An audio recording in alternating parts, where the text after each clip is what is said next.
Associate বুদ্ধিলো কিন্তু আমাৰ কাৰোৰে অৱস্থা ভাল কম আমি পৃথিৱীৰ ভিতৰতে দুখীয়া মানুহ হৈ থাকিলো আমি এনেকে যদি বুদ্ধি নকৰে পাৰ্টিবিলাকক অকল ৭৭ বছৰ নহয় আৰু ৭৭ বছৰৰ পাছত আমাৰ অৱস্থা পৰিৱৰ্তন নহয়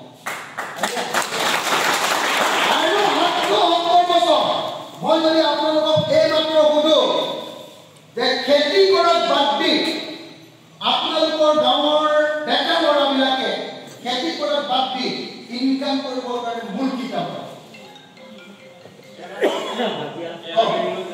কি কাম কৰে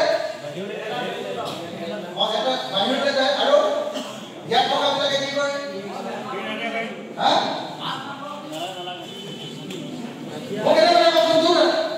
সব খাইতে মই অসমৰ যি গাঁৱতে শুনিছো সেইটোৱে ৰিপ্লাই পাইছো আপোনালোকে এটা কথা কওকচোন সঁচা কথা কওক যে গাঁৱৰ ডেকা ল'ৰাবিলাক খেতি যদি শেষ হ'ব খেতি শেষ হোৱাৰ পাছত নিজৰ ঘৰৰ কাৰণে পইচাকেইটা ঘটিবৰ কাৰণে পইচা নহ'লেতো পৰিয়াল নচলে পইচা ঘটিবৰ কাৰণে আটাইতকৈ কি কাম কৰে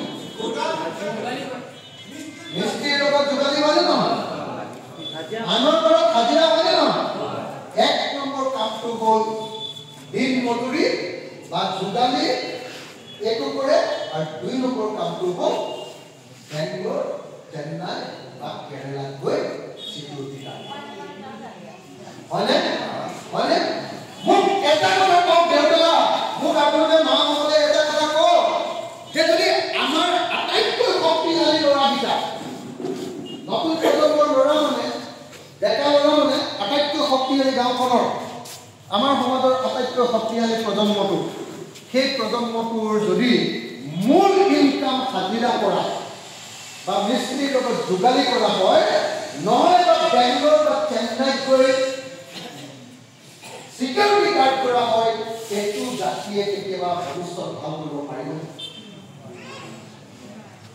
যোনে দিনক লাগিলে হিমন্তই যিমানেই পিতাই নেমাৰক লাগিলে অসমীয়া জাতিৰ ভৱিষ্যত হিমন্তৰ হাতত কেতিয়াও ভাল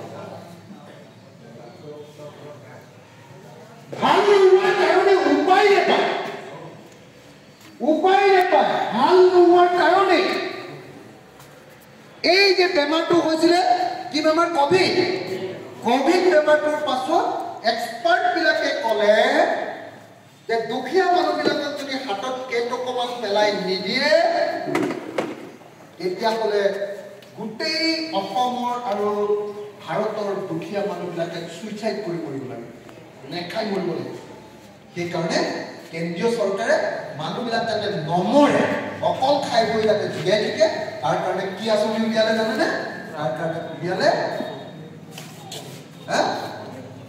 কৃষক সন্মান নিধি এবছৰত মাহেকত 500 টকাকে এবছৰত 6000 আৰু অসমত কি কৰিলে যে অৰুণোদয় আঁচনি নামৰ এটা আঁচনি লৈ 1200 প্ৰথমতে 830 টকা দিছিলে তাৰপিছত 1250 টকা দি যেনে তেনে দেখাই নগৈ যেনে তেনে খালি নোপোৱাকে নমৰে যেনে তেনে জীয়াই থাকিব পৰাকে 1250 টকা 1250 টকা মই যদি আজিৰ দিনটো বলো নহয় আজিৰ দিনটো অসমৰ গাঁৱৰ মহিলাৰ আটাইতকৈ ডাঙৰ সপোনটো কি বুলি যদি মই সুধো মহিলাবিলাকে ভালকে চিন্তা কৰি ক'লে ক'ব যে মোৰ আটাইতকৈ ডাঙৰ সপোনটো হ'ল যেনে তেনে মোৰ নামটো অৰুণোদয় আঁচনিৰ ভিতৰত কৰিব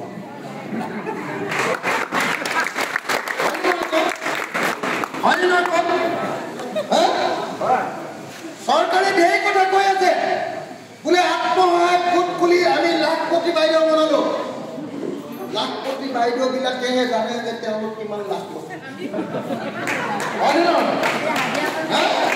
লাখপতি বাইদেউবিলাকেহে জানে যে আগতে এই হিমন্ত বিশ্ব শৰ্মা চৰকাৰ অহাৰ আগতে মেখেলাৰ খুচনি এই যে জাপি থোৱা মেখেলাখন তাৰ ভিতৰত যিমান কি টকা পইচা আছিলে হিমন্ত অহাৰ পাছত পেটিকোটৰ তলত কিমান কেইটা পইচা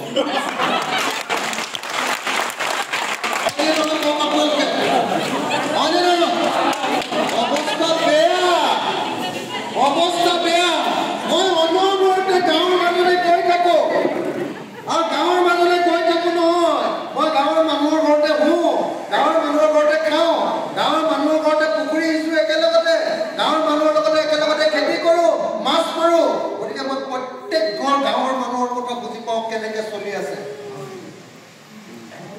মই বুজি পাওঁ যে গাঁৱত দেউতাক আৰু মাকৰ যদি বেমাৰ হয় তেতিয়াহ'লে আজিৰ দিনটোত হিমন্তৰ চৰকাৰী হস্পিটেলে আমাক কাকো চিকিৎসা দিব নোৱাৰে। আমি নিজৰ গৰু আৰু মাটি কোন ঘৰ মানুহৰ অৱস্থা ভাল হ'ব কেৱল যদি ৭৭ বছৰ হোৱাৰ পাছতো আমাৰ অৱস্থা এনেকুৱা হয় আৰু পলিটিচিয়ানকেইটাই ডাইলগ মাৰি থাকিব বিজেপিক ভোট দিয়া ১ নম্বৰ কৰি দিম, বিজেপিক ভোট দিয়া লাখপতি বাইদেউ বনাই দিম, বিজেপিক ভোট দিয়া তোমালোকক আমি আত্মসহায়ক গোটৰ জৰিয়তে ধনী কৰি দিম। মোক এজন মানুহৰ নাম কওক যি আত্মসহায়ক গোটৰ জৰিয়তে ধনী হৈছে। আত্মসহায়ক গোটবিলাকে চৰকাৰৰ পৰা পোৱা ১০,০০০ টকাটো ৰাখি লৈ সেই পইচাটোকে লগৰজনীক এমাহত ১০ টকা গোটত ধাৰ দিয়ে। হয়নে নহয়? এই যিটো আগতে এইটোৱে কৰিছিলে কি বুলি কয় গোট দিয়াটো কামটো কাবুলিতে কৰা কামটো এতিয়া আমাৰ মাইকী মানুহবিলাকে কৰি আছে। এমাহত ১০ টকা সুদ মানে কিমান? এবছৰত ১২০ টকা সুদ। পৃথিৱীৰ কোনোবা দেশত সুদৰ হাৰ ১২০ টকা থাকে নেকি? ১২০ টকা সুদৰ হাৰ দি পৃথিৱীৰ কোনোবা মানুহ ধনী হ'ব পাৰিব নেকি? বেলেগ কথা বাদ দিয়ক, আপোনালোকে যে বেংকৰ পৰা লোন লৈছে মাইক্ৰ' ফাইনেন্স, হয়নে নহয়? তাত এবছৰৰ সুদটো ২৭০০ টকা, 27%, ২৭ টকা। এইটো আত্মসহায়ক গোটে দিয়াটো ১২০ টকা, ১০ টকাকে লয়, ক'ৰবাতটো ১৫ টকা লয়। ১০ টকাকে ল'লে ১২০ টকা, ১০০ টকাত ১২০ টকা এবছৰত। আৰু এই মাইক্ৰ' ফাইনেন্সৰ ধাৰটো হ'ল ১০০ টকাত ২৭ টকা। ২৭ টকা সুদৰ হাৰ হওঁতে কোনগৰাকী মানুহে এতিয়ালৈকে ভালকে সুদৰ ধাৰটো মাৰি ধনী হোৱা মানুহ কেইজন আছে মোক দেখুৱাওকচোন চাওঁ। ধাৰ লৈ কিমান মানুহে ধনী হ'ল? যদি কোনোবাই ধাৰো ল'লে সেই ধাৰে ল'ৰাটোক মটৰচাইকেল কিনি দিলে, নহ'লে ঘৰত টিভিটো ল'লে, নহ'লে টিংকিখন খোৱালে, নহ'লে ফ্ৰিজ এটা ল'লে, হয়নে নহয়? নহ'লে গিৰিয়েকক দোকান এখন খুলিবলৈ বুলি দিছিলে, সেইটো চেল খাই থাকিলে, হয়নে নহয়?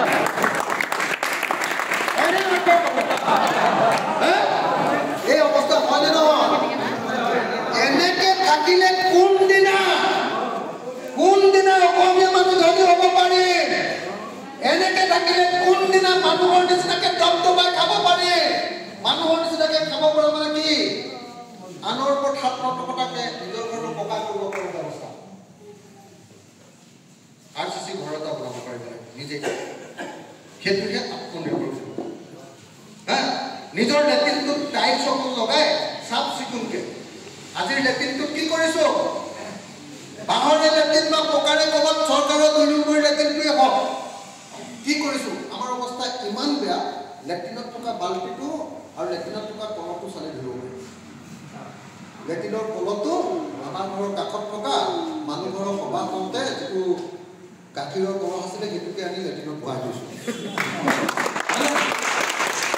তাত সেই লেট্ৰিনৰ কলহত একদম হেলুৱৈ লাগি ফাংগাছ লাগি একদম গোটেই এনেকুৱা হৈ আছে। তাত পৃথিৱীৰ বীজাণু আছে আৰু তাৰ পানীৰে তপৰটো হৈ আছে। যিটো ঠাইত আটাইতকৈ ভাল পানী লগাব লাগে তাত আটাইতকৈ বেয়া পানী লগাই আছে। বেমাৰ চব সেইটো ঠাই মিলাই দিলে। আমি দুখীয়া মানুহ, এতিয়ালৈকে আমাৰ অৱস্থা এইটোৱে। কথাটো বুজি পাইছেনে? সেইকাৰণে মই পাৰোঁনে নোৱাৰোঁ নাজানো। মই মানে এতিয়া শপত লৈ লৈছোঁ যে নাই নহ'ব, মই এবাৰ যুঁজি চাওঁ। আগতে আন্দোলন কৰি যুঁজিছিলোঁ, মাটিৰ পট্টা, নদীবাদ চব বিষয়ত লৈ দুৰ্নীতিৰ বিৰুদ্ধে আন্দোলন কৰি যুঁজিছিলোঁ। মোক একেবাৰে মাৰিয়ে পেলাব খুজিছিলে, জেলত ভৰাই দিছিলে। মোক বিজেপি চৰকাৰ দিনত 5 বছৰ দিনত মই 3.5 বছৰ জেলত ৰাখিলোঁ। এবাৰতে 1 বছৰ 9 মাহ মোক একেলগতে জেলত ৰাখিলে আৰু কোনোদিন ওলাব নোৱাৰাৰ ব্যৱস্থা কৰি দিছিলে। তেতিয়া মোক শিৱসাগৰৰ মানুহে ভোট দি জেলৰ পৰা উলিয়াই আনিলে। এতিয়া মোক যিহেতু MLA বনালে, মই ৰাজনীতিৰ ৰাস্তালৈ আহিলোঁ। মোৰ মন নাছিলে এইটো আহিবলৈ, মই জানো যে এইটো পৃথিৱীৰ 2 নম্বৰ ৰাস্তা। এতিয়া মই আহিলোঁ, এতিয়া মই এটাই সপোন দেখিছোঁ যে যদি কেনেবাকে এতিয়া আপোনালোকে দেখিছেনে, মই আমাৰ দলৰ অকল এটা MLA, কিন্তু মই এটা MLA হৈও অসম বিধানসভা আটাইতকৈ দপ্তৰপাই থকা এজনীকৈ মহিলা মই যদি বিধানসভাত থাকোঁ হিমন্ত বিশ্ব শৰ্মাই কালে নাচাই মোলৈকে চাই থাকে কেনেকৈ এতিয়া কেতিয়া গণ্ডগোল লগাই মোৰ নামে দিছে পিং পং কেলে বোলে এইবোলে বহি থাকিব নোৱাৰে এইসকলে এনেকৈ উঠিয়ে থাকে মই উঠি থাকিবৰ কাৰণে মানুহ মোক পঠিয়াইছে হয়নে নহয় উঠি থাকিবৰ কাৰণে মোক পঠিয়াইছে হয়নে নহয় মই তেতিয়া 2 নম্বৰী কথা কৈছে মই লগে লগে দৌৰ মই একো ভয় নকৰোঁ মোৰ পাপলিকে জেলতে গৈছিলোঁ মহিলা কি আছে মই এনেকৈ একদম মুখৰে কথা শুনি লওক আপোনাৰ সমান 2 নম্বৰী মই এনেকৈ কওঁ আপোনাৰ সমান 2 নম্বৰী চিফ মিনিষ্টাৰ অসমত এতিয়ালৈকে জন্মই হোৱা নাই মই এনেকৈ প্ৰত্যেকটো কথা নিজৰ অসমৰ মানুহৰ দমত কওঁ সেইকাৰণে এতিয়া মই সপোন লৈ ঘূৰি আছোঁ এটা সপোন লৈ মই ঘূৰি আছোঁ যদি মই এজন MLA কৰি যদি অসমৰ বহুত প্ৰশ্ন আনিব পাৰিছোঁ আপোনালোকে যে এতিয়া এই যে ধান চৰকাৰে কিনিলে আপোনালোকে হয়তো ভাবি আছে যে এইটো চৰকাৰে ধান কিনা কথাটো বিজেপিয়ে নিজে লৈছে এইটো মোৰটো আলোচনা